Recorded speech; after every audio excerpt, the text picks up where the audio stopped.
Hi hello everyone, welcome back to my channel. ఈరోజు Sunday కదా, so yummy mutton curry ఎలా చేయాలో మీకు నేర్పించబోతున్నాను. So let's get started. ముందు స్టవ్ పైన ఒక గిన్నె పెట్టుకొని అందులో ఆయిల్ వేసుకోవాలి. తగినంత ఆయిల్ వేసుకోండి. కొంచెం తక్కువ ఆయిల్ వాడే వాళ్ళైతే 1 టేబుల్ స్పూన్, అంటే ఇప్పుడు నేను చూపిస్తున్నాను కొలత, అందులో ఒకటి వేసుకుంటే సరిపోతుంది. లేదు కొద్దిగా ఎక్కువ వేసుకుందాం ఆయిల్ అనుకుంటే 2-3 వేసుకోండి, సరిపోతుంది. ఇప్పుడు ఇందులో మసాలా దినుసులు అన్నీ నేను ఇందులో ఆయిల్లో వేస్తున్నాను. తెలుసు కదా, బిర్యానీ పువ్వు, లవంగ, షాజీరా, జీలకర్ర, ఇవన్నీ నేను ఇందులో వేసాను. ఆకు తప్ప, బిర్యానీ ఆకు తప్ప మిగతాన్ని ఇందులో వేసేసాను. ఇప్పుడు అవి కొద్దిగా బాగా ఆయిల్లో ఫ్రై అయ్యాక నేను అందులో ఒక పెద్ద ఆనియన్ కట్ చేసుకొని చిన్న చిన్న ముక్కలుగా ఇప్పుడు అందులో వేసేసాను అనమాట. సో ఆనియన్స్ బాగా మగ్గాలండి. సో కొద్దిసేపు వెయిట్ చేద్దాం. ఇప్పుడు ఫుల్గా మిక్స్ చేసేసుకుందాం. సో ఫ్రెండ్స్, ఈరోజు సండే కదా, ట్రై చేసి చూడండి మటన్ కర్రీ. అలాగే ఈ వీడియోని మీరు ఫస్ట్ టైం చూస్తున్నట్లయితే ప్లీజ్ సబ్స్క్రైబ్ చేయండి, ఈ వీడియోని లైక్ చేయండి, కింద కమెంట్ చేయండి, అలాగే మీ ఫ్రెండ్స్తో షేర్ చేయండి. ఆనియన్స్ మగ్గిపోయాయండి చూడండి. ఇప్పుడు అల్లం వెల్లుల్లి పేస్ట్ రుబ్బుకున్నాను. సపోజ్ మీరు నిల్వ ఉంచుకునే అల్లం వెల్లుల్లి పేస్ట్ ముందే రుబ్బుకున్నట్లయితే అది కూడా వేసుకోవచ్చు అనమాట. నేనైతే ఇప్పుడు ఫ్రెష్గా రుబ్బేశాను. అల్లం వెల్లుల్లి పేస్ట్ వేసి ఇప్పుడు అల్లం వెల్లుల్లి పేస్ట్ అడుగంటకుండా బాగా కలుపుతూ ఉండాలి. ఆనియన్స్కి అంతా పట్టాలన్నమాట అల్లం వెల్లుల్లి పేస్ట్. చూడండి, ఇలా కలిపేస్తున్నాను. ఇప్పుడు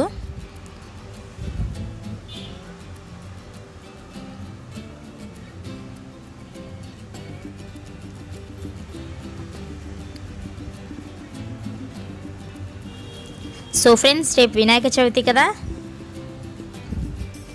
ఎలా సెలబ్రేట్ చేసుకుంటారు మీరు? ఇప్పుడు నేను మటన్ తీసుకున్నానండి. మటన్ ముందుగా మంచిగా వాటర్లో కడిగేసి తీసి పెట్టుకున్నాను. ఆ మటన్ని ఇప్పుడు ఆనియన్స్, అల్లం వెల్లుల్లి పేస్ట్ వేసాం కదా, దాని తర్వాత ఈ మటన్ వేసేస్తున్నాను అనమాట. ఎందుకంటే మటన్ ఈజీగా ఉడికిపోదండి.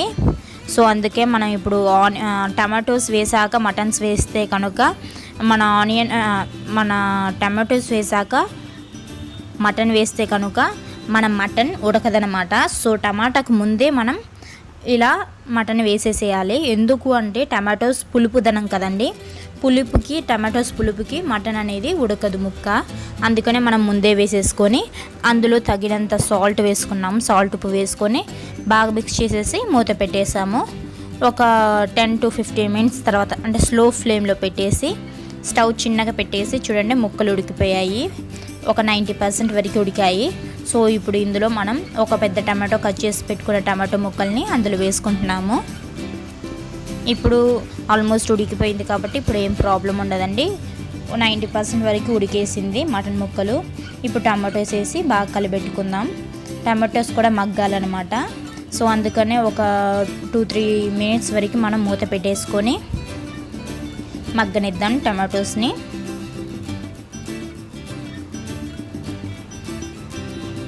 సో మగ్గాయ చూద్దామండి. టమాటోస్ పొగలు వస్తున్నాయి చూడండి. ఇప్పుడు కలుపుతున్నాను. మన మటన్ ఉడికిపోయింది, అలాగే టమాటోస్ కూడా మగ్గిపోయాయి. చూసారా, ఆయిల్ మన బుడగలు వస్తున్నాయి కదా. సో ఆల్మోస్ట్ రెడీ అయిపోయింది. ఇప్పుడు ఇందులో మనం తగినంత పసుపు వేసుకోవాలి. 1/2 టేబుల్ స్పూన్ అలా పసుపు వేసుకున్నా నేను.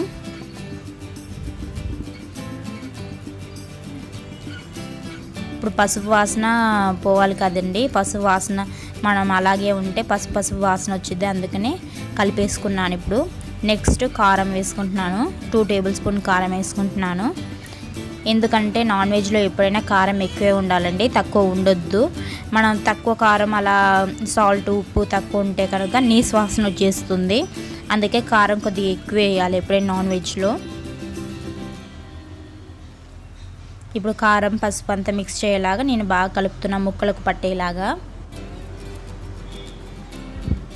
ఇప్పుడు మాడిపోయే స్టేజ్లో ఉందండి, ఎందుకంటే ఇందులో మనం వాటర్ వేయలేదు కదా, అందుకు మాడిపోయేలా ఉంది. అందుకని మనం 1 కప్ వాటర్ని అందులో వేసుకుందాం. ఇప్పుడు చూడండి, కొంచెం వాటర్ ఎక్కువ పోసేసాం కదా, ఎందుకంటే మటన్ పీసెస్కి పట్టాలి, కారం ఉప్పు మసాలాలు పట్టాలి కాబట్టి కొద్దిగా వాటర్ వేయాలి. మటన్ ఈజీగా ఉడికిపోదండి, ఎప్పుడైనా కూడా. చికెన్ అయితే తొందరగా ఉడికిపోతుంది, కానీ మటన్ కొద్దిగా లేట్ అయ్యిద్ది. సో అందుకని మీరు ఓపిక్గా మీరు చేయాలి. చాలాసేపు పట్టిందండి, మీకు ఏంటంటే మేము 7 మినిట్స్లో నేను వీడియో చూపించేస్తున్నా. సో మీరు ఓపిక్గా చేయండి. ఇంకా మూత పెట్టేసి ఒక 5 మినిట్స్ తర్వాత మూత తీసి చూస్తే మన మటన్ కూర ఇలా ఉంది. ఇప్పుడు ఇందులో మనం కారం పసుపు ఉప్పు అన్నీ వేసాం కదా. నెక్స్ట్ ఇంకా బ్యాలెన్స్ ఉన్నది గరం మసాలా ధనియాల పొడి ఉంది. ఆ 2 వేసేసి మనం మిక్స్ చేసి గరం మసాలా ఇప్పుడు ధనియాల పొడి వేసాను. బాగా కలుపుకొని లాస్ట్లో గార్నిష్కి కొత్తిమీర వేసుకొని కలుపుకుంటే మన మటన్ కర్రీ రెడీ అయిపోతుంది.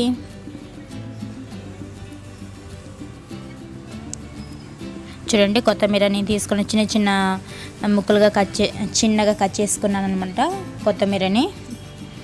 కొత్తిమీర కూడా అందులో వేసేసుకొని బాగా కలిపేసుకున్నాను.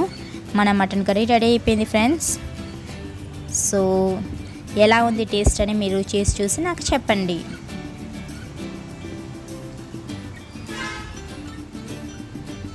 Thank you.